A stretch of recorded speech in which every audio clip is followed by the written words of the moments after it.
What's up, everybody? It's Jason from Straight Edge Knives. Hey, we got another review for you today, and it's on a knife that is actually going to be releasing tomorrow, July 30th.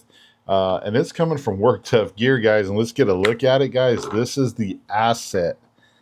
Guys, this thing is really, really cool. This is actually the smallest version of this style blade.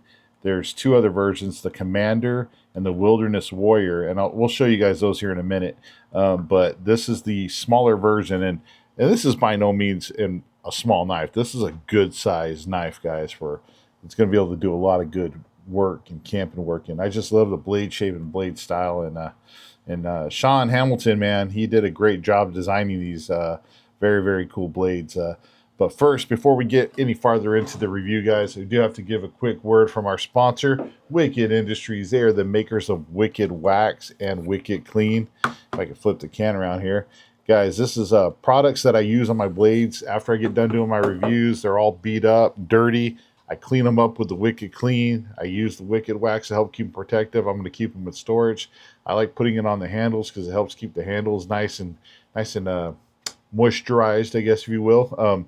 But it doesn't leave a sticky residue feeling. It doesn't leave a slick feeling. It actually helps keep the G10 wood handles or my Micarta handles nice and conditioned, if you will.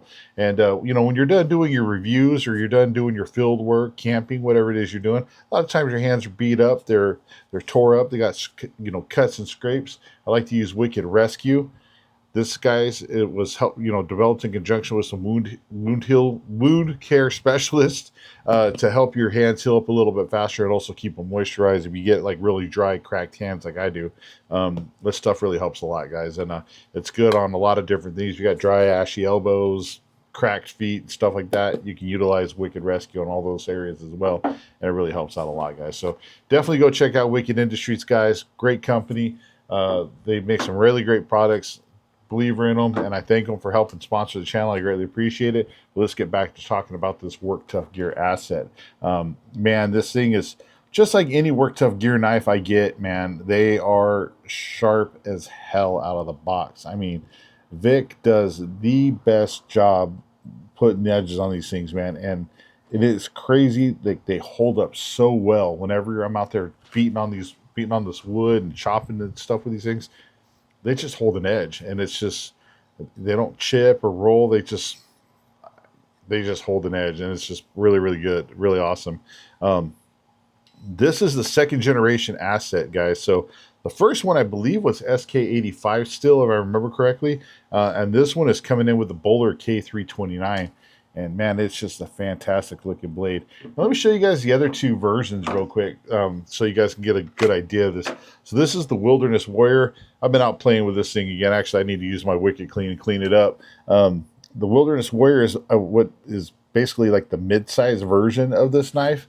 I mean, this is it's funny. It's funny to me to call it a small medium. I mean, this is a big knife, right? And even this, to some people, would be considered a big, but you guys can see there kind of the size differences. And then we even jump in, let's just get a little bit crazier. We jump into the Commander. Look at this big old mamma jamma right here, guys. I mean, here's the Commander, the Wilderness Warrior, Commander up against the Asset, but it's pretty much the same blade shape, just scaled up versions or scaled down versions. Obviously, with the Commander, you do get a finger choil up here. And then also with the Wilderness Warrior, there's a little bit of a finger choil. But on the Asset, you do not really get a finger choil, just a sharpening choil. But it's still a great knife. I mean, the finger choils, they're cool, but they don't... Whether you like them or not, I guess it's a personal preference. I really love the Wilderness Warrior and the Commander, and I love the Asset. I think it's a really great set of all three knives. It's a... like I said, you get your bigger, heavier duty. I mean, but even this one, for being the small one, it's a heavy duty knife. And let's go over the specs on this. So this is the Worktuffgear Asset. Again, it's designed by Sean Hamilton. This is the dark washed camo gator grip, guys. So, well, actually, I'm sorry, I take that back. Mine is the satin finish with the camo gator grip. Okay, so there's gonna be a couple of different versions of this blade available when it goes up for sale on Worktuffgear's website on July 30th. So make sure you're checking that out. Hopefully, if you're seeing this video after July 30th, you can get on the website. Might still be some available. If not, definitely check DLT Trading because they are an authorized dealer for Worktuff. They might have them available on there. So hopefully you guys see this before they drop and you're able to get on there and jump on it. But this is the satin with the Camo Gator grip. I love this grip, by the way, guys. It's fantastic. It's got enough texture to it to where it really locks your hand in. Feels good. It's not overly aggressive, and it just has a really cool look, but it feels great in the hand. One thing I love about these knives, guys, is the grips on them. The handle scales are always fantastic on them. They feel awesome. But let's get over the specs on this, guys. So overall, you're looking at 10.5 inches, guys, with a blade length of 5.1 inches, and you do get a cutting edge of 5 inches. So the 0.1 is going to be your little choil right here. Blade thickness is 0.177. Again, this is the Bowler K329 steel with a Rockwell hardness of 58 to 60. You have a clip point blade with a saber grind, convex edge. Again, Worktuffgear nails this saber grind with a convex edge. Nails it every time. It's just a really great edge. You have the G10 Gator grip texture. This is, again, the camo version. The weight on this blade is 12.3 ounces. With the sheath, you're looking at 14.6 ounces. Not very heavy, even though it's a good size knife. Well, I mean, it's got some decent weight to it. But, I mean, I'm a big guy, so it doesn't feel heavy to me. This does come with a really good Kydex sheath and a belt loop with a belt loop you can attach to it. When I got mine, I actually didn't have the belt loop with mine. So this is an extra belt loop that I had, but I'm pretty sure it's going to be very, very, if not the same style, it'll be very similar. So, but the sheath, I mean, it clicks in, fantastic. There's no rattle in here. It's got a nice thumb wrap where you can just pop the sheath right off, and you can just hear that solid click lock up every time. Nice generous drain hole there, so if you do get dirt and grime in here while you're out camping, you can rinse it out easily, get that stuff out of there. And there's plenty of holes on the side here that you can pretty much mount any type of mount system that you want, be it tech lock, blade tech, beta loop straps, if you can find some big enough, leather wrap, whatever you can kind of come up with to carry this. There's enough mounting hole options here to be able to do that. You also get a very nice attitude adjuster, as I like to call it. I'm sorry, a lanyard hole. But no, it is a lanyard hole here, guys. And you do have a pommel on here that you can use for, cracking open coconuts or knocking on doors or, again, adjusting some attitudes. And these work very well. I've broken some coconuts with these before. You do have some scalloping up here at the top. So if you got to come in here and kind of get some pinch gripping going on, you can do that as well. One of the things I like is sometimes when I grab it, let me see if I can try to do this the right way. Sorry. I like to grab the knife. Sometimes if you want it to, you can kind of even rock your thumb and almost use like a thumb ramp. Rest your thumb right here if you need to for some cutting purposes. You guys can see that.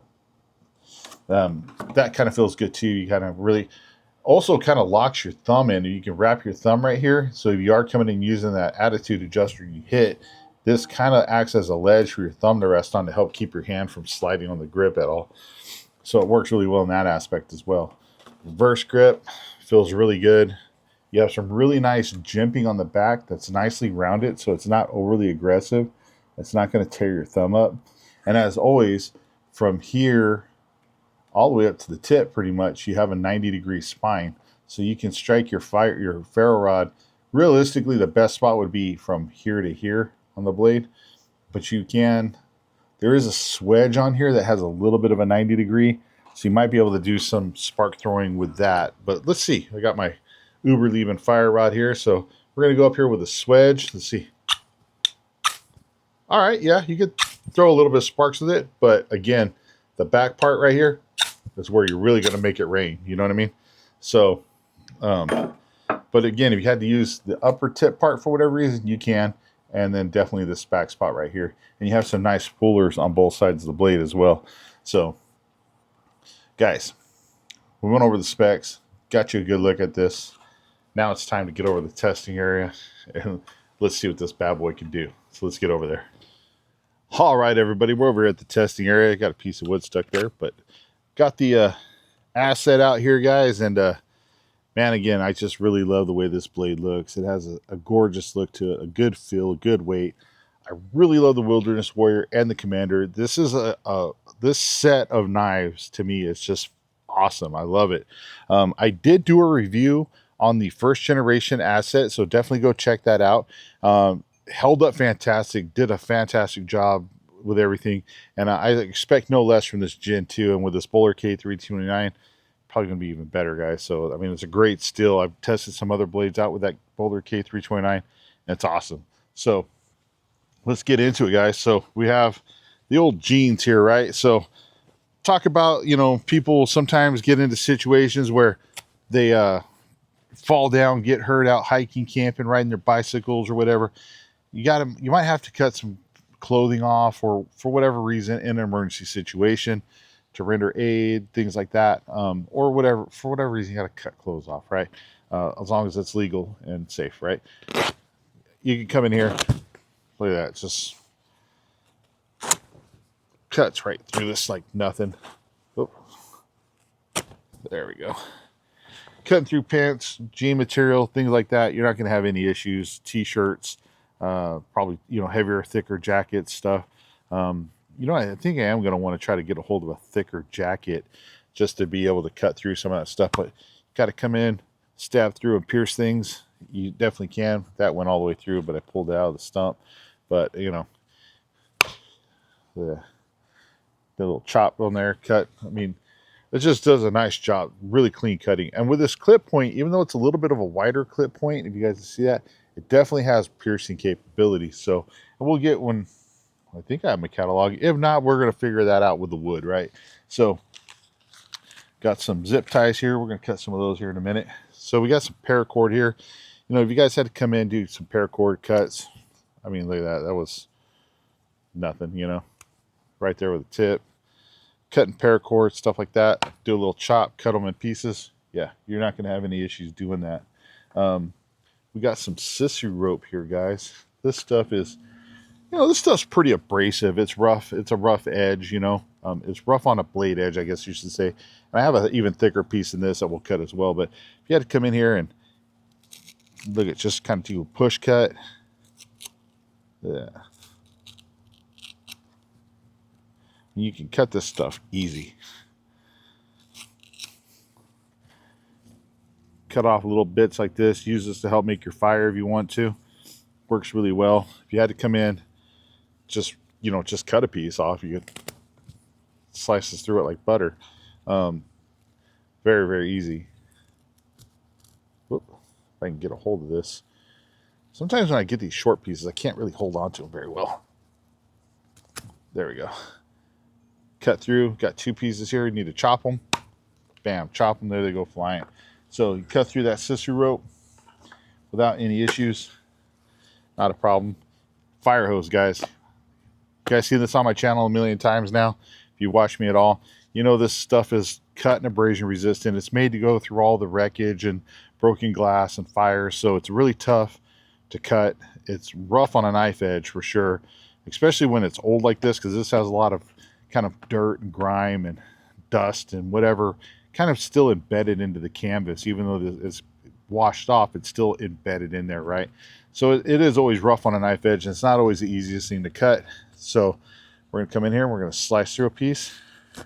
See if we can slice a piece off, and yep, just as I expect it would happen, it sliced through it easily with no problems.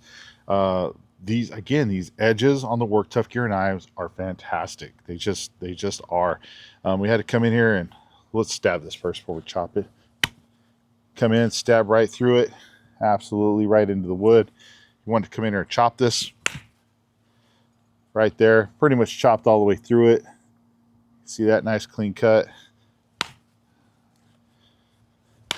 Bam, cut that one in half. Cut that one in half. Pieces went flying everywhere. So had to cut. Fire hose, you got it. You're good to go. We got an old ratchet, not an old ratchet strap. It's a newer ratchet kind of strap. It's a little bit of a thin one. It's not the best high quality thing, but you know, so this is actually something a lot of people just happen to have, you know, and you might need to cut some up.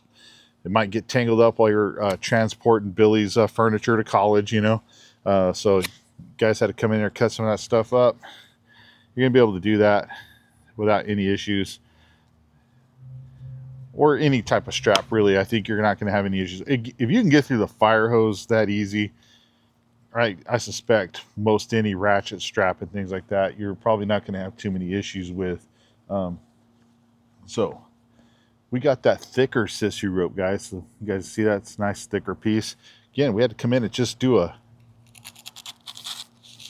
kind of push saw cut through that nicely.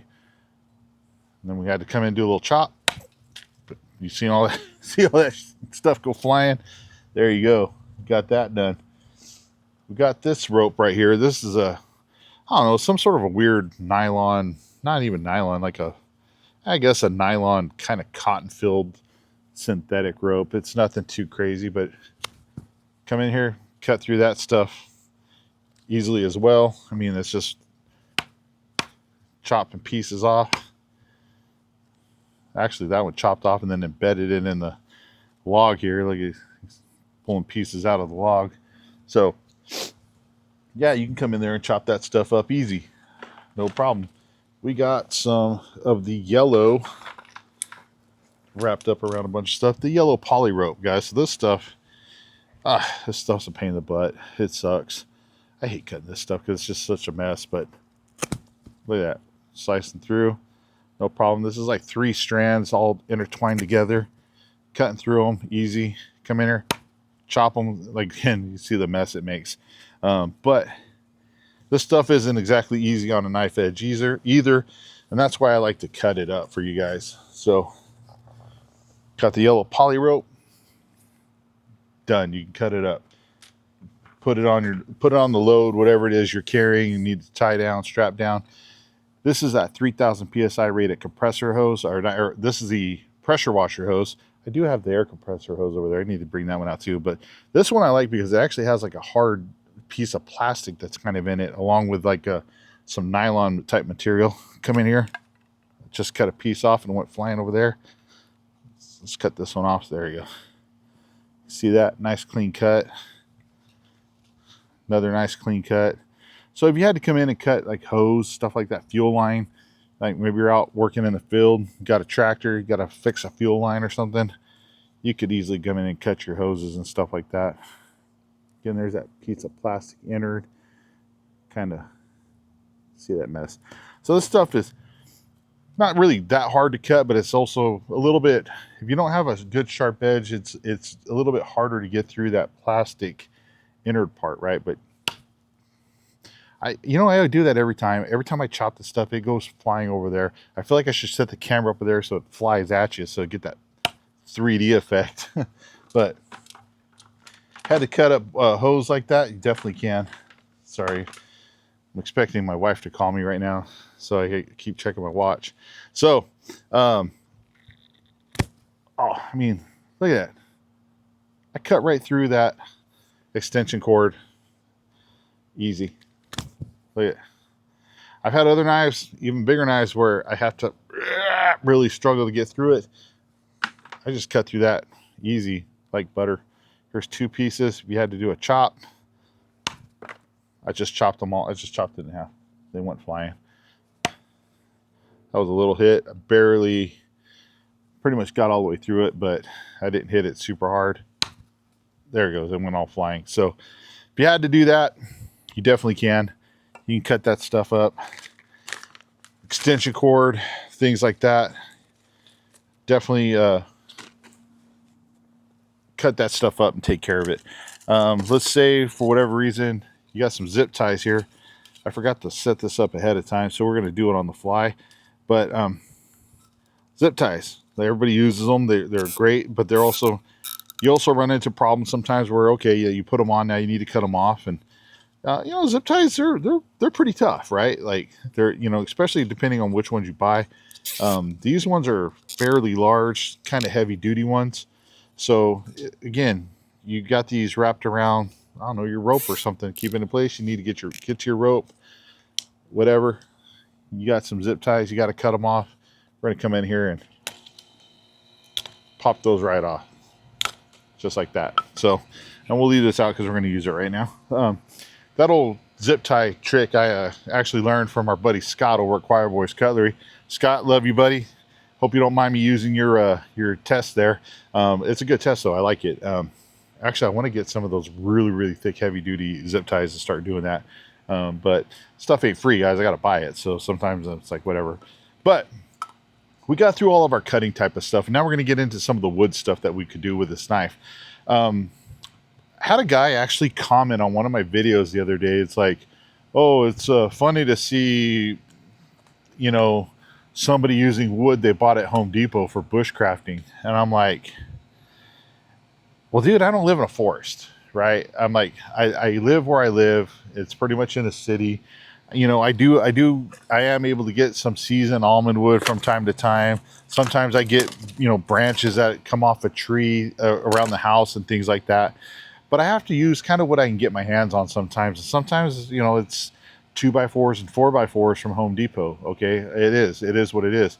If I had access to a whole forest, awesome. I'd be out there in the whole forest chopping wood. But I don't always have that ability to do that. So take it for what you will, guys. I don't know what to tell you. This is what I have availability to. So deal with it. Okay. So piece of Home Depot wood, guys. If you had to come in and make some fire curls and stuff like that, let's see what we can do. So I'm going to come in here. We find a good spot. That spot's all tore up. We're going to go right here. So again, you guys watch my channel. You know I'm not the best fire curl maker. Never claimed to be. I'm not an expert, guys, by any means. Please don't think that I am. I'm just a guy who likes to do stuff, practice with my knives, have fun with my knives, and just, you know, kind of demonstrate stuff that most people are going to do with a knife, right? And maybe a little bit of stuff people shouldn't do with a knife. But guys, look at that. They're pretty darn good, man. Normally I actually wind up cutting these off when I do my fire curls this way, just because I got a heavy hand. But this slides through nicely. It's cutting pieces off easily, getting some nice curls. The jimping is really good on my thumb. It's not eating my thumb up. It feels good. But you guys know that I like to actually do my fire curls like this. So I will oftentimes stick the wood in and just kind of drag the knife across like so. I feel like I have a little bit more control over the curls that way. And also, if I do accidentally cut them off or they fall off for whatever reason, they fall off right here in front and I don't have to go scrambling through all the dirt looking for them. But look at that. I mean, those are some really good fire curls, guys. Let me try it with this stick right here, guys. We're going to try. This is a stick off a tree. It's not Home Depot wood. Don't panic, everybody. I'm just saying, that guy, whoever that guy was, I can't even remember his name. I get it. I guess I can see kind of his point of view. How can I? But I do want to preface, like, I'm not a bushcraft expert. I'm not a bushcraft survivalist. I do some bushcrafty type stuff with knives. I do know a few little things, but I've never claimed to be an expert, guys. So please don't take me for an expert. Oh yeah. See, like right there, I'm cutting into the wood, but I accidentally cut the pieces off, and that's why I like kind of doing it this way, because when they do fall off, they fall off right here in front of me, and I still have access to get them, and I'm not digging in dirt. So pretty good, not bad at all. You know, that's, I mean, if I had to come in and do it by hand,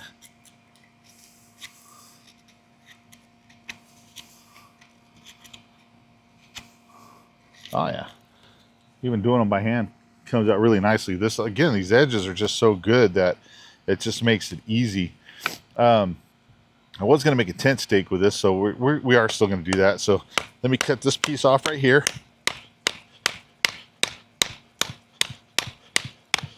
And there is a little bit of a finger ramp right here, so you can actually choke back a little bit to get your chops going. Give a little whip chops. Oh, look, that went all the way back there. So you can actually do that if you need to. Do some little bit of chopping, if you will. So, you know what? We're not going to chop that piece off right there. We're going to use this stick. So, you're out camping. You got those cheap little flimsy plastic tent stakes. They're breaking on you. The storm's rolling in. The lightning's crashing. You're like, man, we got to get our tarp up. We got to get it secured. we got to be able to get under shelter, guys, or we're going to be freezing out here in the cold, right? So you're going to need to make some tent stakes, right? Or vampire spears, if you will. So we have a nicely thick stick here. You maybe would want to use something a little bit thinner, maybe like on this end, but I like to demonstrate on the thicker stuff because that may be all you have access to, right? Now, if you wanted to, you could come in here and shave the wood off, you know. But there's nothing wrong with doing it this way, but I feel like you can save yourself a lot of time and a lot of heartache if you just chop it a little bit. Now, see, like right there, I have a little bit of a knot in that wood. So like if you're coming in and sliding this off, you got to fight your way through that a little bit. Again, that storm's still coming. So just put your stick down on a piece of wood, do some light chops. Again, you're also creating wood chips that you'd use to build your fire. Get it down to just about where you need it. Then you can come in, clean it up, dial it in. If you need it super sharp, or maybe you need it to be more of a wedge, you know, for whatever reason, you can kind of come in, fix that, dial it in, make it the super vampire slayer, or a nice, you know, stick to go into the ground. So now you need to make your notch. So you're going to come in here, find you a nice spot halfway up the stick. However, more than likely I would break this off up here or cut it up here. But we're going to come in here. Again, kind of almost like you're making fire curls. I'm going to dig the knife in, kind of cutting in at an angle. You guys can see that.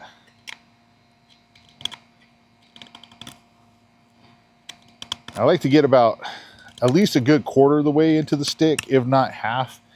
You don't want to go more than half though, because if you do, you run the risk of really weakening the stick more than you want. And now you'll run the risk of breaking. But you guys can see that's a good notch there. Drive this into the ground. You wrap your paracord around this. It's going to be locked in. It's not going to slide off on your stick. And you got yourself a good tent stake. You're now in your shelter. You're going to survive the night, right? So you're good to go. Well, maybe you survive the night. Depends on if that zombie squirrel comes at you or the vampire squirrel. Both of them are bad. So being able to make a tent stake, again, I do that kind of a bushcrafty thing, if you will. It's good to know how to, it's good to make tent stakes. I like it because it shows you a little bit of the chopping capabilities, a little bit of the shaving capabilities, a little bit of the finer notch making capabilities. So if you needed to come in, make some other trap notches and stuff like that, you could definitely do that. Again, I don't necessarily do all those notches because one, it takes a really long time. Well, for me, it takes a long time because I'm not the best at it. And again, I don't claim to be a bushcraft expert, but you can come in and if I can make this notch, you should be able to make all the other notches too. And so now we're getting into the little bit of the heavier duty work, right? So here's a piece of seasoned almond wood. Now this isn't really a thick piece, guys. This shouldn't be very hard for this knife to baton down through, but we're gonna do it.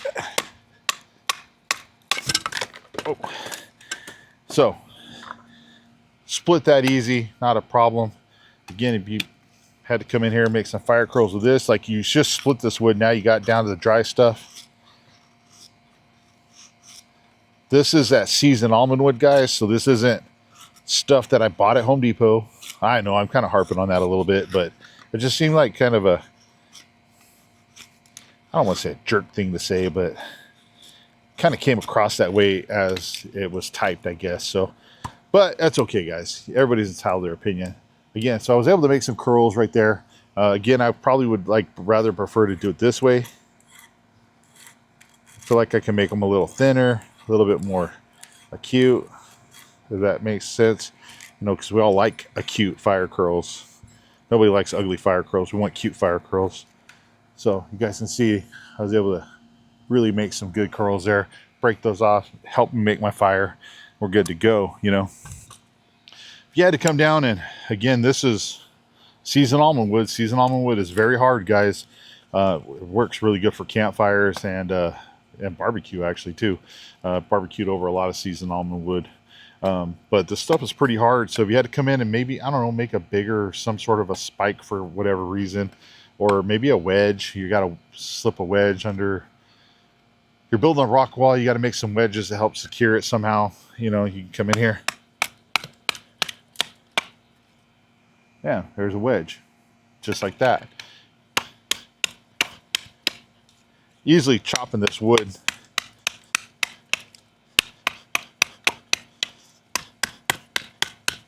Again, I could choke back. I got control over the knife.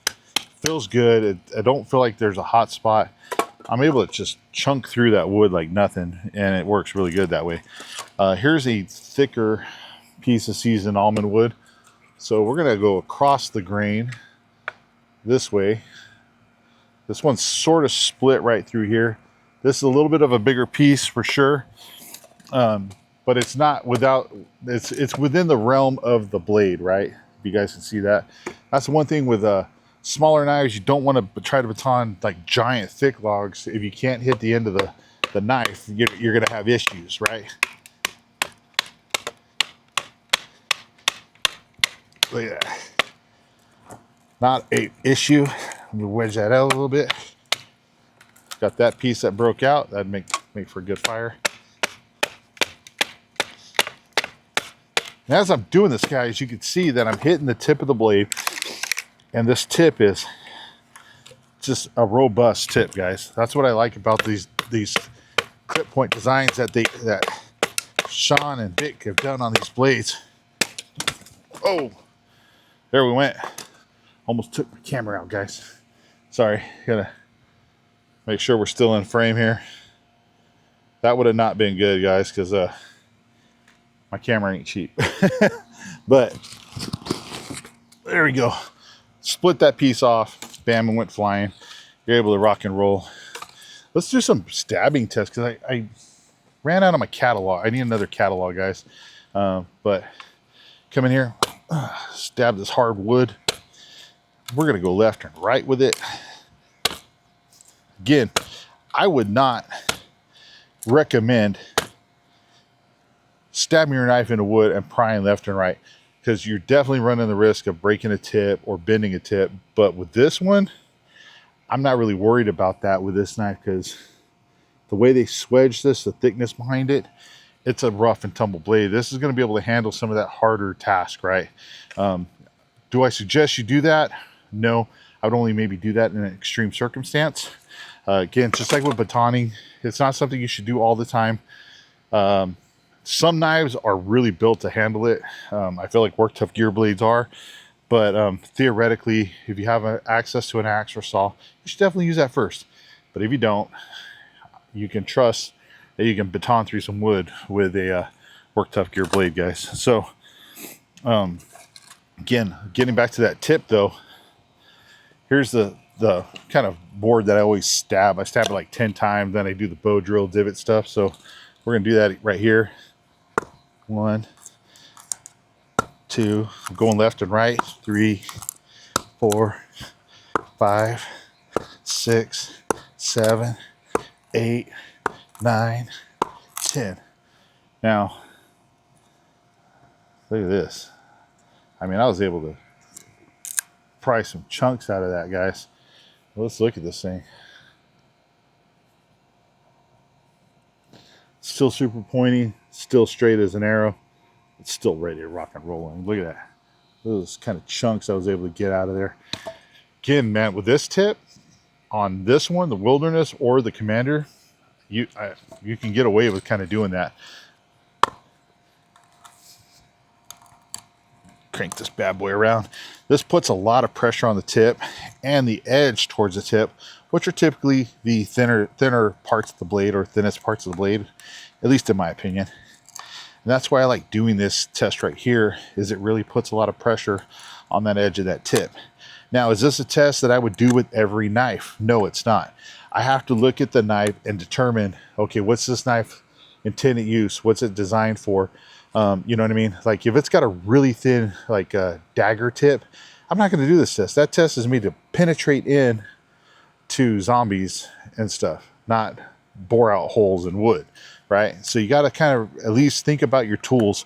because on my channel, I like to push them to their limit, but I'm not trying to really abuse them a whole lot either, because it's not realistic to what you're going to be doing out there with your tools, because you're not going to be out there really abusing, like you're like purposely trying to break your knives, right? And so I don't like to demonstrate that type of stuff on my channel.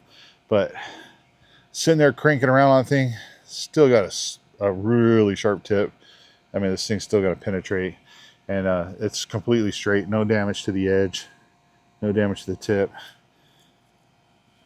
And you can see right there that it was just digging in without any issues. Now,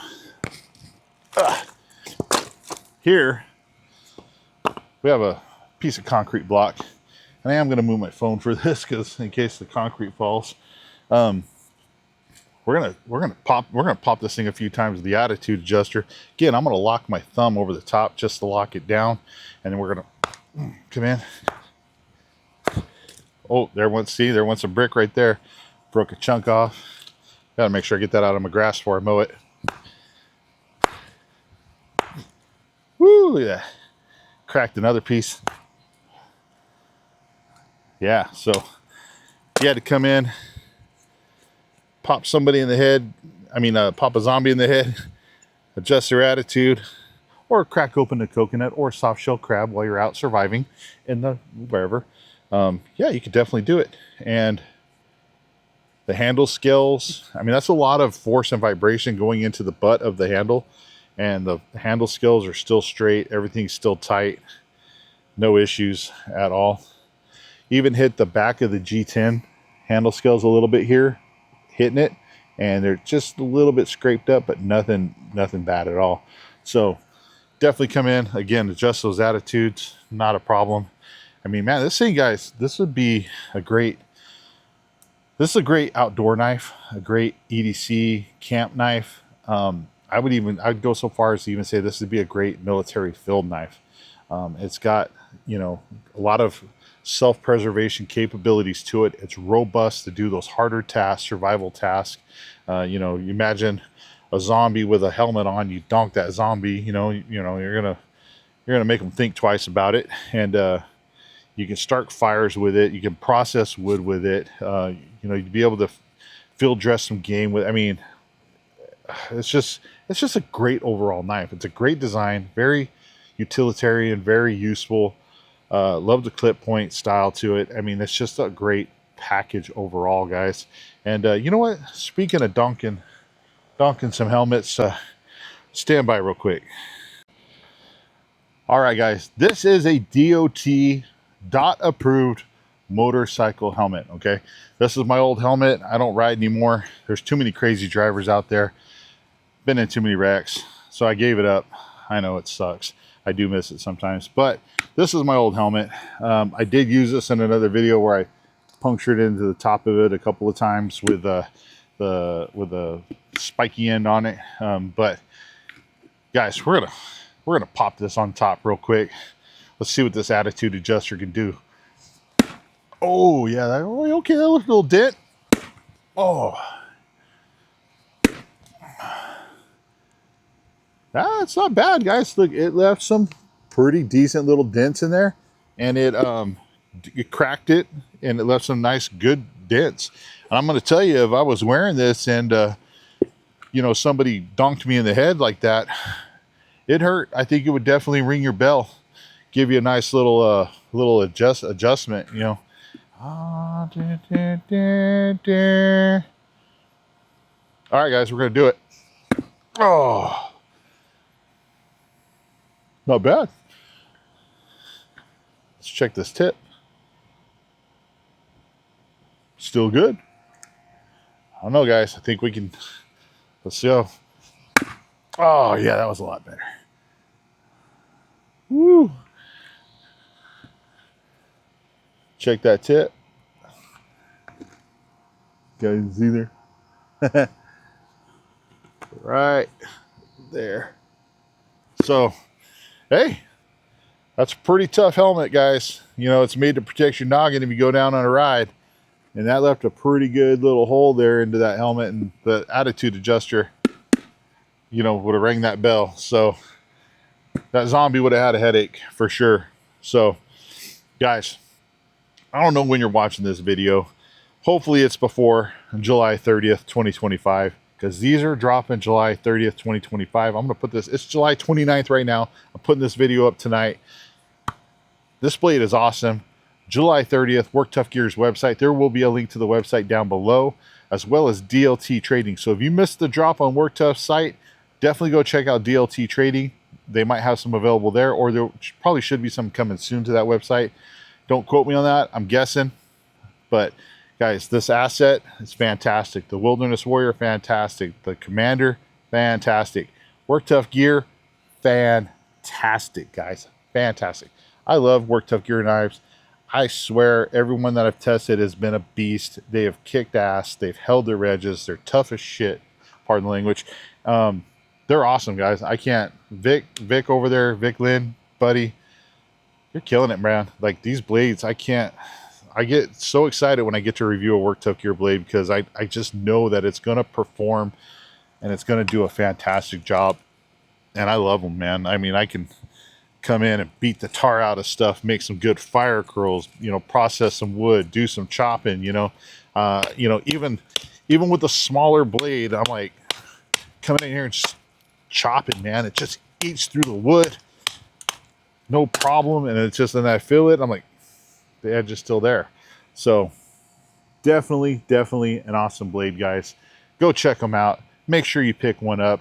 Find yourself a Wilderness Warrior, find yourself a Commander, get the whole set. They're awesome. Sean, awesome job designing these. Vic, awesome job, brother. Thank you guys so much for watching. I greatly appreciate it. Wicked Industries, thank you for sponsoring the channel. Vic, thank you for making Worktuffgear blades, man. We love you. We thank you for it. You're an awesome dude. Guys, go pick one of these up. And as always, stay safe, stay sharp, and we'll see you on the next one. Love you guys.